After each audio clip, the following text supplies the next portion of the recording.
Halo rekan semua, di kesempatan kali ini saya akan membahas terkait dengan email privacy. Oke. Jadi bagaimana email itu memiliki suatu mekanisme untuk mengamankan datanya mulai dari sender hingga ke receiver, seperti itu. Oke, kita langsung saja ke slide berikutnya. Oke.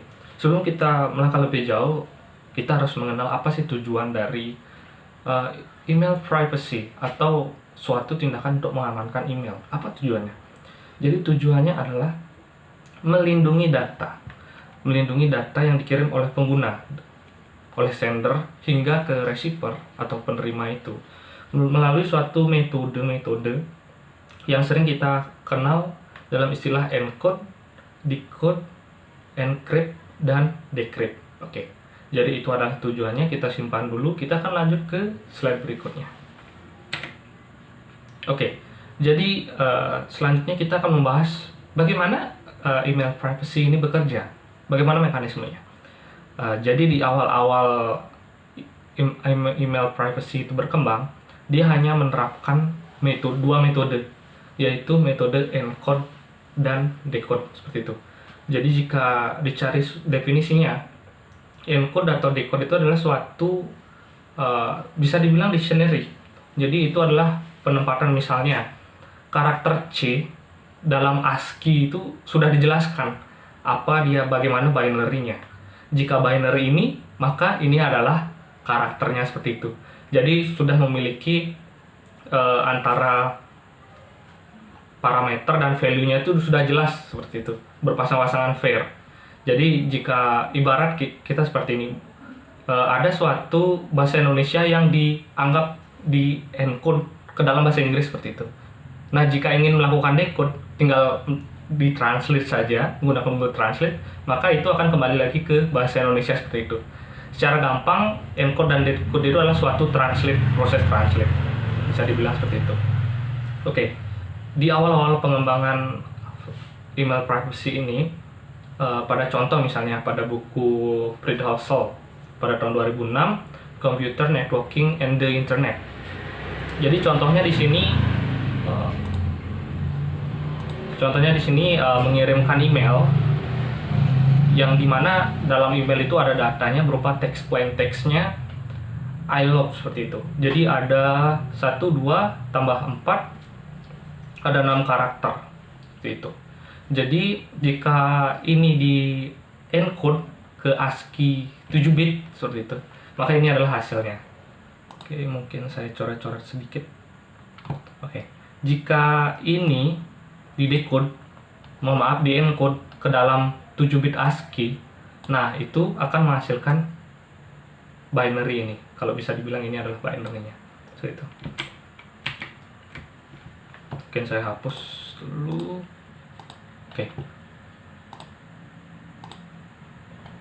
Oke.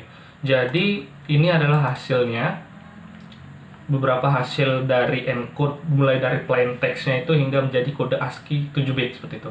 Jadi masing-masing karakter ini memiliki pasangannya, seperti itu. Kalau ditranslate I ke dalam binary ASCII 7 bit itu seperti ini bentukannya, seperti itu. Ini I atau I-nya. Nah, SP ini adalah space-nya. Jadi dalam suatu encode, decode maupun encrypt dan decrypt itu, setiap karakter, entah itu berupa abjad, bahkan spasi pun termasuk hitungannya, seperti itu. Jadi kalau spasi itu seperti ini nilainya L, O, V, dan I-nya atau E. Oke. Nah, selanjutnya masing-masing ini kan masih 7 bit ini, masing-masing 7 bit. Selanjutnya dibagi lagi ini menjadi 6 bit gitu. Tujuannya itu apa sih? Tujuan yang pertama itu melakukan compressing supaya nanti lebih ringkas dan bisa dibilang ada suatu metode untuk mewakilkan dalam satu nilai ini, bisa mewakilkan 2 atau lebih nilai yang sesungguhnya, seperti itu. Ada yang mewakilkan. Nah, seperti itu. Jadi masing-masing 7 bit ini dipecah lagi menjadi 6 bit. Kalau kita telaah di sini, kita mulai dari belakang. 1 0 1 0 0 0. Nah, ini masuknya 1 0 1 0 0 0. Nah, sampai sini. Oke. Jadi ini adalah 6, karena ini sebelumnya 7 dan ini 6. Kelanjutannya ini tinggal dilanjutkan saja. Ini 1, 2, 3, 4, 5, 6 sampai ini.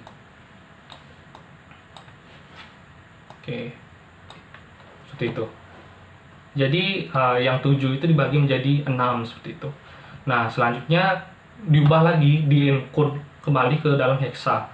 Dan selanjutnya di-encode lagi, yang dimana encode-nya itu adalah base 64 seperti itu.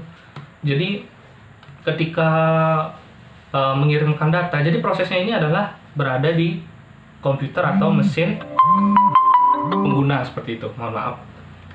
Jadi mesin pengguna yaitu sender dan receiver. Jadi itu yang bekerja di mesinnya. Nah, sedangkan server itu biasanya hanya menangani transmisinya saja seperti itu. Jadi proses ini berada di komputer atau mesin pengguna. Nah, jadi yang dikirimkan, yang ada melalui cloud bisa dibilang ke servernya itu, yang dikirimkan ini, yang terdeteksi di server. Sehingga jika ada seseorang yang ingin mengakses isi dari yang pesan sebenarnya adalah I love ini, nah yang didapat adalah ini. Seperti itu. Oke, jadi ini adalah metode awal-awal sekali terciptanya email privacy. Oke, jadi nah selanjutnya ada pertanyaan, do you think encode and decode data via email is enough? Nah, timbul perkataan seperti itu karena jika kita ketahui encode dan decode itu adalah proses translate. Jadi data value antara value 1 dan value 2 itu sudah ada pair-nya, seperti itu, sudah ada pasangannya. Ibarat makan dalam bahasa Indonesia dan eat dalam bahasa Inggris. Jadi sudah ada pasangannya.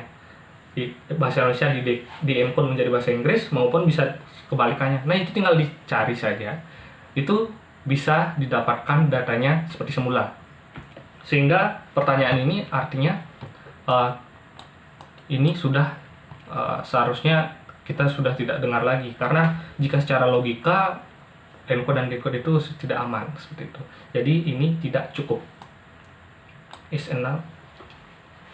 No, this is not enough. Oke, kita lanjut. Jadi karena encode dan decode itu tidak aman seperti itu, jadi ada suatu perkembangan atau improvisasi. Nah, seperti ini jadinya improvisasinya. Jadi lumayan lebih panjang karena ada suatu proses enkripsi. Jika pada encode dan decode itu hanya ibaratnya mentranslate, sedangkan kalau encrypt dan decrypt itu lebih rumit karena ada algoritmanya lagi. Seperti itu. Encrypt itu biasanya bisa suatu pengacakan atau manipulasi setiap karakter misalnya. Itu dimanipulasi, dan decryptnya tinggal dikembalikan lagi seperti itu. Jadi encrypt dan decrypt ini lebih sulit untuk dipahami oleh manusia seperti itu. Jadi ini adalah sender dan ini adalah receivernya. Receivernya ini sender. Seperti itu. Jadi cloud atau layanan server itu letaknya di sini. Sedangkan ini proses ini ada di komputer atau mesin pengguna seperti itu. Jadi plain text atau UTF-nya bisa dibilang atau teks normalnya. Selanjutnya ada hash juga, hash salah satu encrypt juga. Lalu ada RSA. RSA encrypt ini ada kaitannya dengan Certificate Authority atau CA. Nah, ini di encrypt lagi nih, di encrypt. Nah, selanjutnya message di JCT ini selanjutnya ada proses yang diperlukan. Misalnya datanya banyak, itu jika ingin memaksimalkan kinerja komputer atau server nantinya, tentu saja dibutuhkan suatu transmisi data yang seminimal mungkin seperti itu. Oleh sebab itu ada suatu LZIP compression atau LAMPO zip seperti itu. Bisa dibilang seperti itu. Jadi ini adalah metode enkripsi. Jadi misalnya memiliki 10 karakter. 10 karakter ini bisa diwakili hanya 5 karakter. Nah, seperti itu. Jadi satu karakter ini bisa mewakili 2 karakter aslinya. Jadi itu adalah metode kompresi seperti itu. Ada algoritmanya. Selanjutnya ada ID encryption, ada RSA encryption lagi. Selanjutnya baru di encode. Nah, setelah di encrypt, selanjutnya baru di encode. Nah, jadi kalau yang sebelumnya prosesnya masih di sini saja. Ini langsung ke komputer tujuan dari pengguna sender ke receiver-nya seperti itu langsung. Nah, sedangkan pada dewasa ini prosesnya jauh lebih rumit seperti ini. Jika sudah di encode, selanjutnya ditransmisikan melalui internet, selanjutnya di decode. Nah, di sini ada lagi prosesnya sama seperti sebelumnya, yang dimana di awal-awal itu lebih ke autentikasi. Hash itu kan biasanya digunakan untuk menyimpan atau mengencrypt data login seperti itu kan. Asal mulanya itu ke autentikasi, RSA juga demikian. Nah, selanjutnya enkripsi yang benar-benar enkripsi itu juga ada di sini. Selanjutnya yang sebelumnya kompres di dekompres seperti itu. Lalu masuk lagi ke authentication dan non-repudiation. Nah, RSA dan hash function ini itu di-compare. Jadi memiliki masing-masing nilainya seperti itu. Namun dalam proses compare ini dibandingkan jika sama itu, maka dia adalah plain text-nya. Jika ini dan ini tidak equivalent atau sama itu, nah itu dia akan mengalami error.